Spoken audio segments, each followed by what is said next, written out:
Hello and welcome to a Taylor's Tales podcast. This is Chris's Corner. I'm your host, Chris Taylor, and welcome back to a brand new episode. This week, I'm talking about reaching 200 pounds and benching 100 kg for 5 or 4 in this case. This episode's not going to be for everybody.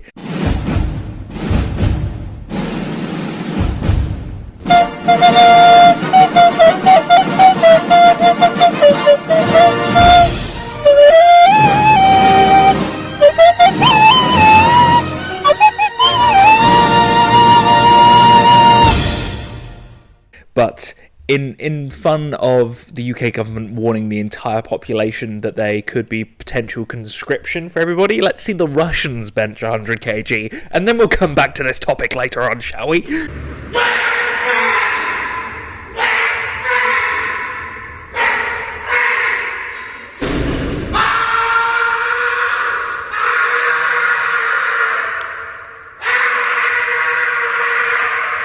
Because I think that would be pretty funny to test out nation v nation, and we'd lose like a motherfucker, because I know the Russian stereotype. We've all seen Rocky, and we all know... He does. Yeah, that's such a bad way of judging who's going to win a war.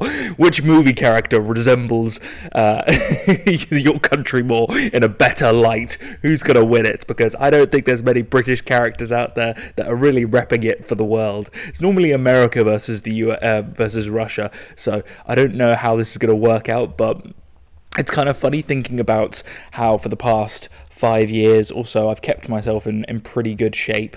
And now there's potentially World War III on the upcoming, so I may need to use my my athleticism for something other than living a good life. Oh yeah, it's all coming together. Crazy. But in all fairness as well, like, you know, it is nuts to say we're now 100 years past the First World War, and we're now coming into the potential for another, a third world war based off what's Russia happening. I always find these things like political sort of tensions between nations quite interesting, but I'm not going to go into it into this podcast too much, because I think I've already lost like about 100 people immediately in the first 10 seconds, so that's fine. Abandon your post! Flee for your life! Moving on, before I get into the things of reaching over 200 pounds and benching 100 kg for 5 and 4 as well, I don't know why I said that earlier. There's the thing of something that's come on my mind recently that keeps looping in my head. And I think it's listening to Matthew McConaughey's Green Lights on audiobook. I know I've talked about this book multiple times on this podcast, so I'm happy to talk about it again. I keep hearing Matthew talk about just enjoying the little things in life. Just little, like he constantly reminds me of just this positive energy of just really enjoying the things that you love. And it's very difficult to talk to loads of people like that, because I see so many people living other people's lives almost like a duplicate of their life. And they're conscripting to what they think's right rather than what they know within themselves to be their calling or who they are as a person. And I think there's always going to be let's do what you can do to survive. Once you've got survival in hand, there's also the things that you need to thrive. And it can feel very easy to say, well, I'm just going to, dump it all out, chuck it down the toilet, shit all over it and say, start again. But it's much... I think a lot of people think when you start from scratch again that it's going to be, all easy sailing. I think actually it's very much a gradual journey towards success, no matter what you do. And the reason why I bring this up is because, recently I've been really enjoying the moments of the day. Each day. So for instance, this morning, I took a photo of just the sun rising and just watching it from my apartment as it came up over the sky. And I've been doing that a lot lately, and I've just been really focusing in on the moment rather than what could potentially be going on throughout the day, or what could be potentially going on in life, or plans or things, because it can feel very much, especially for me, I'm in my late 20s, there's a big question mark over your life when you get to this period of your life from a lot of people. Now, thankfully, I've done a lot to look at me, I'm shaking in my little space boots.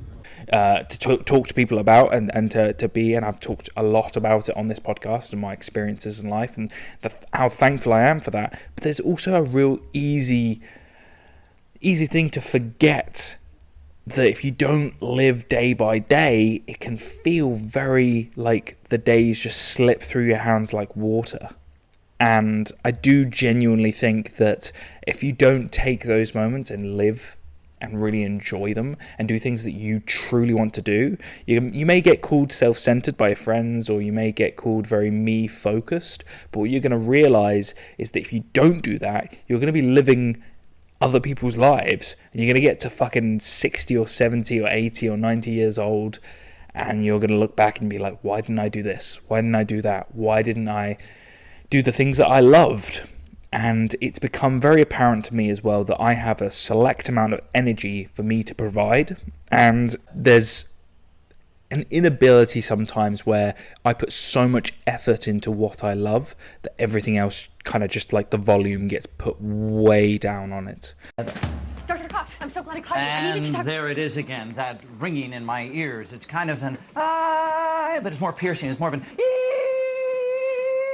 So I get so hyped up for working out, for instance, that when it's later in the day, when it's like the afternoon, for instance, and I want to record a podcast, my energy's low, so I have to, like for instance today, I had to drink a Dr. Pepper to be able to freaking get some caffeine into my system to then have the energy to do this podcast, because I've gone on a walk. I drove all the way to Goring and went on a beautiful sunset walk.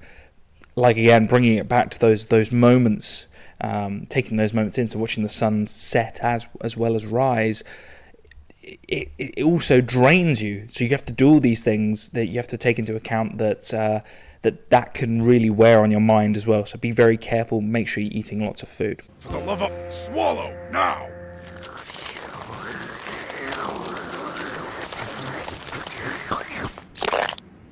I'm not pooping tonight. And this brings us back to the overall title of this video, reaching over £200, as apart from consistency and being able to realize that it's just a number, basically. It doesn't really mean anything for me personally. I don't, I've started using a measuring tape now rather than worrying too much about the weight. It's more about my performance and how I feel and how I look. I don't care what anyone says, aesthetic does matter. Once you reach a certain point, like I have, where you've got so fucking shredded that it's like, whoa, mind-blowing, you can't maintain that forever. Like, being that lean is not possible year-round. I've got to sub 9% body fat. It's fucking tiring. Like, you are so tired all the time. You are constantly having to drink caffeine to stay maintained. You are constantly trying to not think about food all the time. Like, Fridays were always like days I look forward to, because I was always going to be getting some sweets, some carbohydrates into my system. And it's only now that I reflect back that's like, it was great to test myself at that point, but there's also new boundaries that I need to push forward as well. And it's very interesting to think about these things introspectively, because if you don't do this introspective thoughts, then you're not going to make any progress. So it's very much a mindset of, you cannot be perfect all the time, and you cannot have this mindset of, I'm going to smash my goals and they're going to continuously get smashed every time, without having some sort of, oh, okay, right. I may have felt in the moment that I was at my peak. I wasn't always at my peak. We have all living, very much so. I don't care that the pandemic's over. We all still live in our own little bubbles, and life definitely keeps moving on. The sun keeps rising. The sun keeps setting, no matter what goes on. And I know it's a cliche. I know it's blah blah blah. Whatever. But it makes sense, doesn't it? It makes sense to find this mindset of how far you can go forward, and how you need to make sure that you're taking in those moments. And so in those moments, as well as enjoying a sunset and a sunrise, one of the things that I do before I go to a workout now that kind of amps me up is watch some anime AMVs. as like a pre-workout ceremony for myself before going into the gym, and it really amps me up. I love these. Impossible with Escanor. Escanor's such a cool character. He represents very much a part of the workout culture in my mind, is why a lot of people work out in the first place, is pride. And pride gets like a lot of sort of shtick as a sin. I think that a lot of people go into the gym mainly for pride, and I don't necessarily think that's a bad thing. I think that you can take it to such an extent where your ego is very easily fragile enough where if you get taken the piss out of, you take it everyone around you is on eggshells basically from whatever they say. For me personally, I'm always laughing when I'm with people. I'm always like smiling because I it's all good fun most of the time. I've never hung around with people and ever felt personally attacked. And the only time I've ever felt personally attacked was when I was like 14, 15, when I was back at school when kids were kids, Children are assholes, and my kids are assholes, and your kids are assholes, 'cause all kids are assholes. It's very interesting thinking about this. So I love Escanor because he represents this idea of, being bulletproof with this layer of pride around him. This invulnerable mindset of I am the best, I can be the best in my own world. It's not true. For majority of people, you're not going to be the best at what you do. Because that is the top 1% of the top 1%. But that doesn't mean you can't be better. And this is why, bringing it back again to reaching over 200 pounds and benching 100 kg for 5 is like, for me personally, that is a personal best. That is a personal, I did 105 kg, just like, I'd done 100 kg for 4 and then I'd done 105 kg for 1. And it felt so good just knowing you can do it. It's just weird just knowing you have that in your locker. I don't know why that to me means a lot. It just does. It doesn't matter really. It's just two big metal circles being pressed around by myself. But it's it's weird. It's a mindset of, I'm going to do this. It's going to hurt, but it's going to be a joyful hurt. This, my friend, is a protein shake. It comes in shakes. I'm getting one.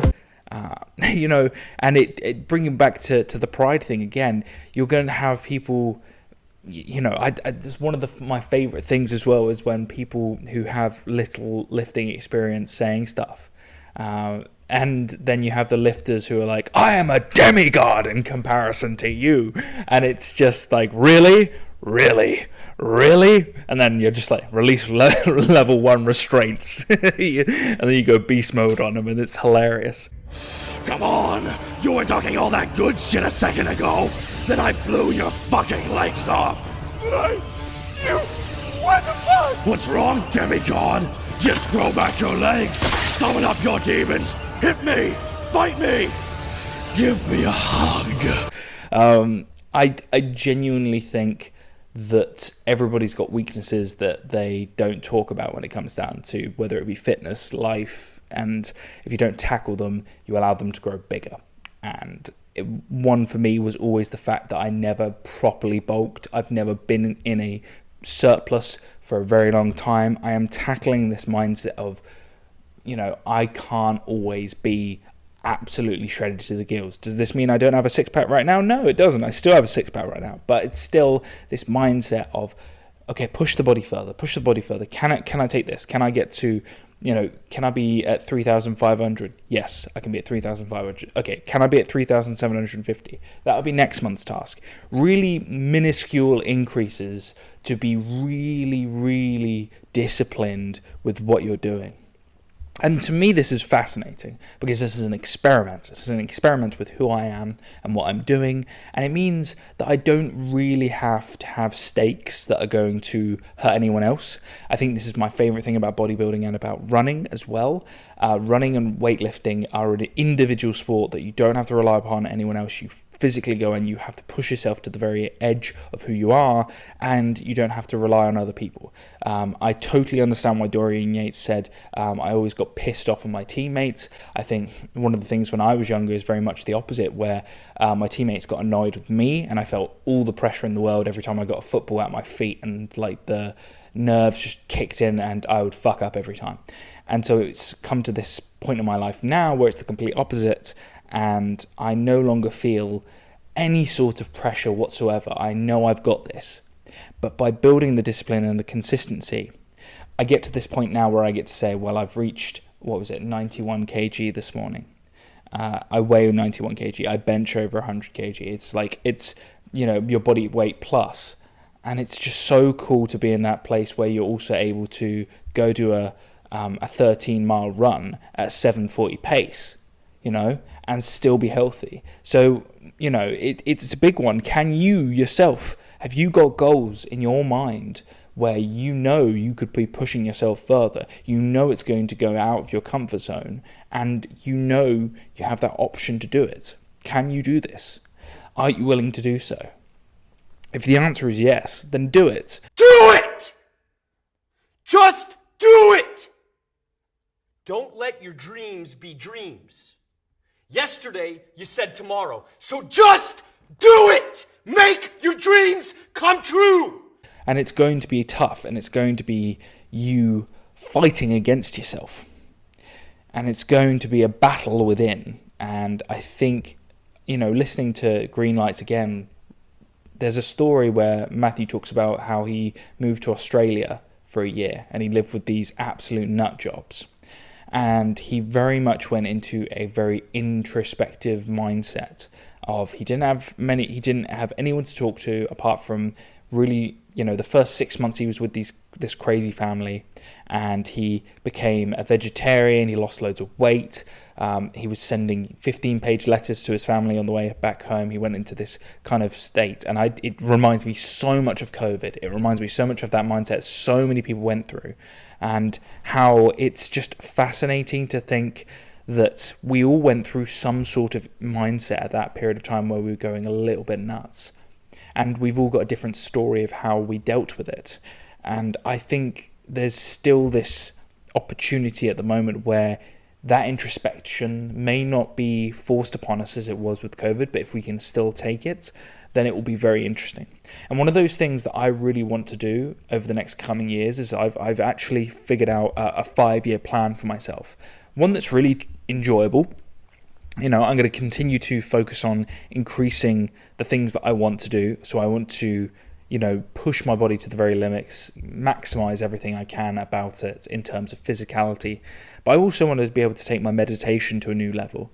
And I'm really enjoying meditating and taking myself back down to earth and just really sinking into the sofa and trying to connect just with anything else other than what's going on in the world. And release all of those sounds that are trapped in your mind.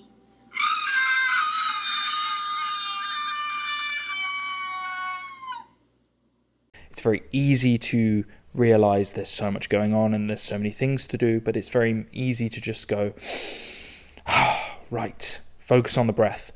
Nothing else. There's nothing else. Clear your mind and have some sort of meditation music in the background, just white noise basically, and just zone in. And one of the reasons I do that is because I think my mind races so quickly about everything. It latches on to the very next idea.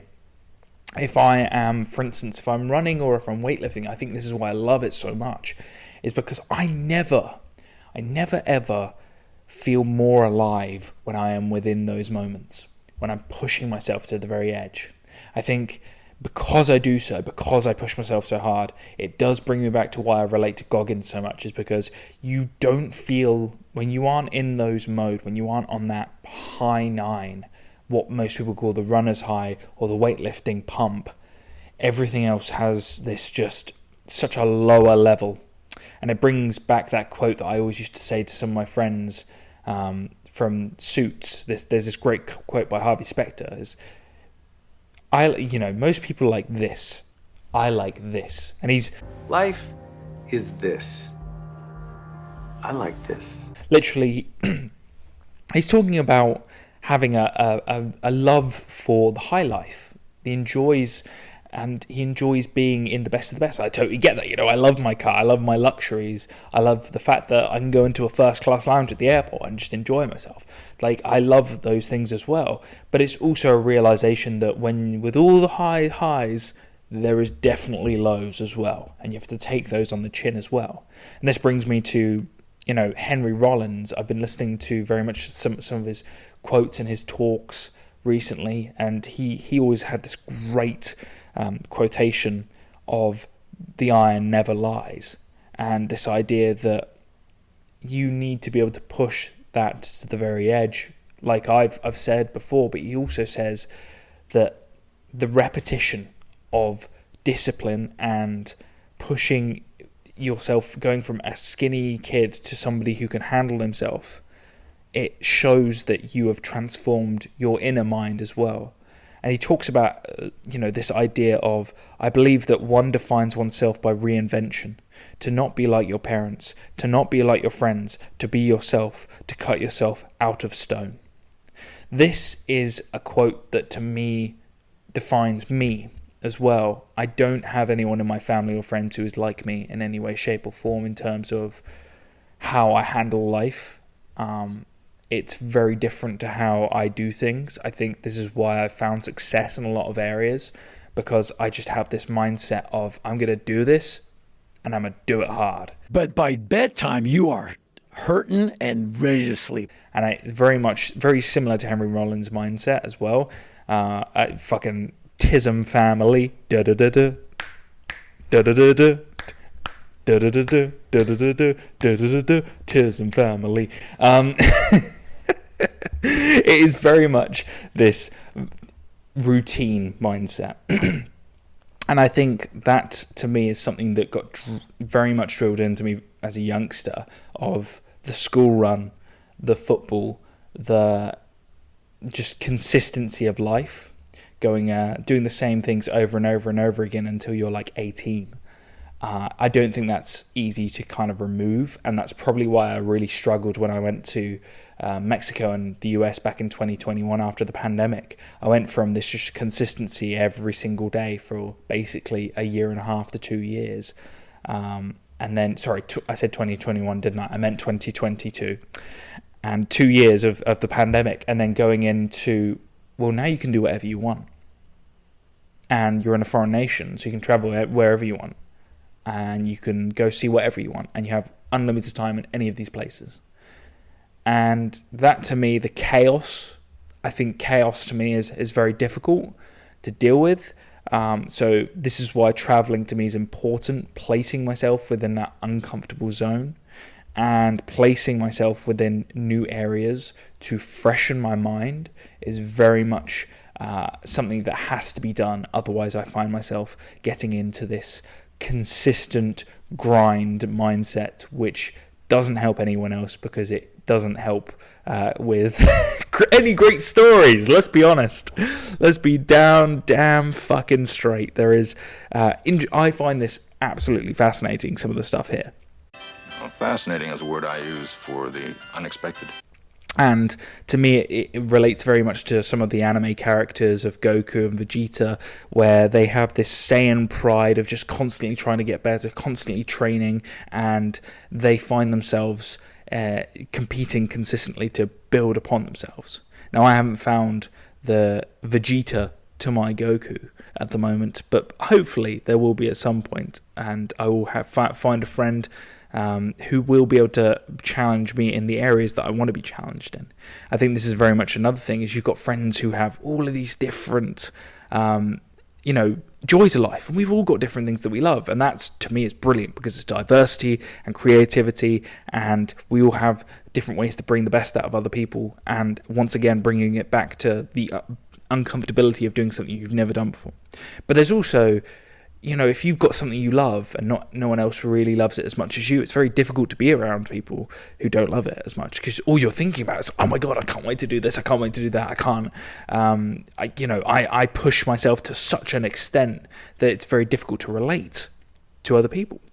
And this is why I loved watching The Last Dance with Michael Jordan, because he was his mindset of, he didn't understand why his teammates just weren't working as hard as him, and I kind of get that as well. Really? Oh, so that's how you're gonna play it. You gonna do this? Okay, fine. That's all I needed. That's all I needed for him to do that, and it became personal with me. But it's bad. It's bad that I get that, because I know it's psychopathic. There's... But that's simply not possible. And I don't find this funny anymore. It never was supposed to be. Why isn't it possible? It's just not. Why not, you stupid bastard? It's very much of, you remember who you used to be. But even when I was younger, I still had this mindset of, it was just untapped. It was there. It was just untapped. Because I always had that anger lurking within me. And it just wasn't utilized at all. So it just was negative. But now I just use it to a positive aspect. And so to bring it to something a little bit more relatable, I've been listening to Bill Burr, of course, the Monday morning podcast. Who doesn't listen to it? And so this is why I'm doing if you've made it to this far into the podcast, you'll now realize why I'm doing it purely audio. I wanted to take it back to basics. And I wanted to do a podcast where it's just purely audio. For the audio listeners, they're just like, fucking gee whiz, doctor, fucking special guts, whatever. It doesn't do anything for us. But for those on YouTube, I think for the podcast, I am going to try and do just audio for a bit, just to change things up. But I want to experiment with the channel a little bit more. I listen to Bill Burr, and he just tells these great stories. And I always think to myself, if I can be energetic and creative without staring at myself in a camera, I really want to focus in on that. And I really want to focus it in on being a better storyteller and a vocalist and somebody who's good at podcasting, and to take it back to the original thing.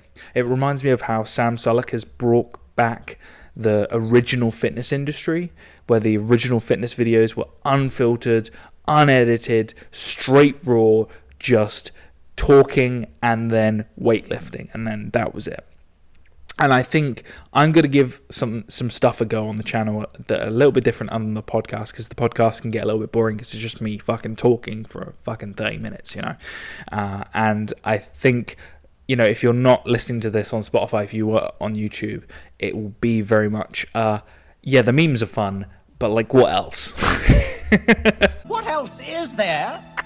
She says, is beauty all that matters? And you say, what else is there? Bill Burr as well, something that really made me realise is that he's probably the best working comedian alive. He's got the most amount of money he's ever had. He's got kids, a wife he loves, a life he loves, but he's still human. And he still makes me realise when I listen to those podcasts that even he has bad days. He's talking about these things. And it makes it so much easier to deal with life when you hear one of your favourite people talking about stuff that they're going through in tough times. And I think this is something that, for me personally as well, the dark months of January and February for me, and my mum and me relate to this very much so, is that it's tough mentally on us. We're very sunshine people, and it does make me think, wouldn't it be easier if you just lived in Australia or somewhere where it's sunny all the time? And then I think to myself, no, because then you'd just be dealing with some sort of other issue about Australia where it wouldn't be sunny all the time. When you get there and you realise that there's other negativities, and you then come up with the mindset of the grass is always greener on the other side. But then you'd also, the thing with me as well is I'm always thinking this. Wouldn't it be easier if I just lived here? Wouldn't it be easier if I just moved abroad? Wouldn't it be easier if I just did this, that, and the other?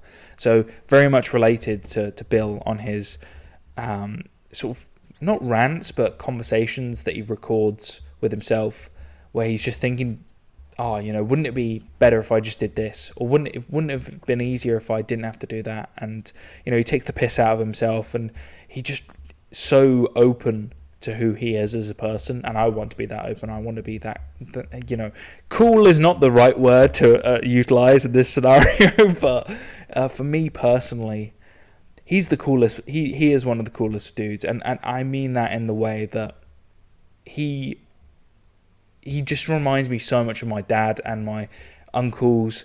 Him and my uncles would just get on so well. Him, my dad, and my uncle because they're all the similar age, like similar 50s and above. I can just imagine them all shooting, chatting absolute rubbish around the bar, and I think they'd be hilarious. And then my dad would 100% butt heads with him because they're both just like aggressive fucking adults. with zero fucking control over their anger issues. Oh dear. But this podcast has been all over the place. Next time I need to come in with a little bit more of a sort of structure, maybe. I don't know, but then it kind of ruins the spirit of what an idea of what a podcast is, of this free-flowing fucking mental magic mushroom bullshit that we just throw out into the internet and hope people see us and go, "Ooh, please look at me." Bringing it back to Guy Ritchie's, everybody's hoping for something, basically. If you don't own something, you're not the boss. You have to take full responsibility for everything that you do. Why be subservient? You must be the master of your own kingdom. Oh, look at me. And it brings back to that ego of pride can be good when you're pushing yourself and when you utilize others as a way to move yourself forward, but it can also be a downfall of you where you look down on other people. So it can be a bit of both. I don't think that... I make the joke with my friends like God complex and all of these things, but I only actually use that as a way to be able to push myself to become better, because God, or the idea of God, and why I don't believe in it, is like it's flawless. There's no change there. It means nothing. Once you get to that point, what's the point? We've all played God mode on video games. It's boring after 5 minutes. Why the fuck would I play that? Like, you want to level up. You want to move forward. You want to find yourself cutting yourself out of stone. And to find who you are. And to be a more powerful version of who you used to be. And I don't think God or the devil or whatever, or, Muhammad or whatever the other gods or deities are out there should ever be a way to limit yourself in any way, shape or form. So positive ending. I don't want to end that on me bringing up religion. What's the most positive thing I can think of right now? I think the most positive thing is that reaching goals is always really fun. Now, here's the other thing as well. I want to put it as well where when I ran the Brighton Marathon last year, I didn't stop myself and keep running. I didn't stop after completing one of my goals. I made new goals. So, for instance, I will end this podcast by ending with the 5-year mark for me. This year I'm going to go do Muay Thai in Thailand for a week camp because I want to tick that off my bucket list. I'm also going to drive across France to do what I did 10 years ago with my dad as an anniversary to basically a year of discovering traveling and finding the best part of myself in that period of time. And I want to make that a big moment. Next year, it's either going to be New Zealand, taking a van across New Zealand from the North Island down to the South Island. Third year after that, hopefully, will be Kilimanjaro, climbing that mountain. And the fifth and final year is going to be traveling from New York to Los Angeles. And I really hope that will be a big one. All of this costs a lot of money, so obviously I have to save up for it. But there you see ending the podcast on a positive of finding goals and finding things that are going to keep you thinking, looking forward, but also staying in the present, because you know you have to earn the money for those things. And you know you're going to have to work towards them physically, mentally, spiritually, and just fucking about and enjoying those things in life that make you want to do them. And feel a little bit more human, eh? So, this has been a Taylor's Tales podcast. This has been Chris's Corner. I've been your host, Chris Taylor. And as always, I hope to see you this time next week. Bye now. I just made coffee! Does anybody want coffee? Who wants... Buddy, do you want coffee? I need that, man. I need that. Do you want coffee? I just made coffee! Who wants coffee?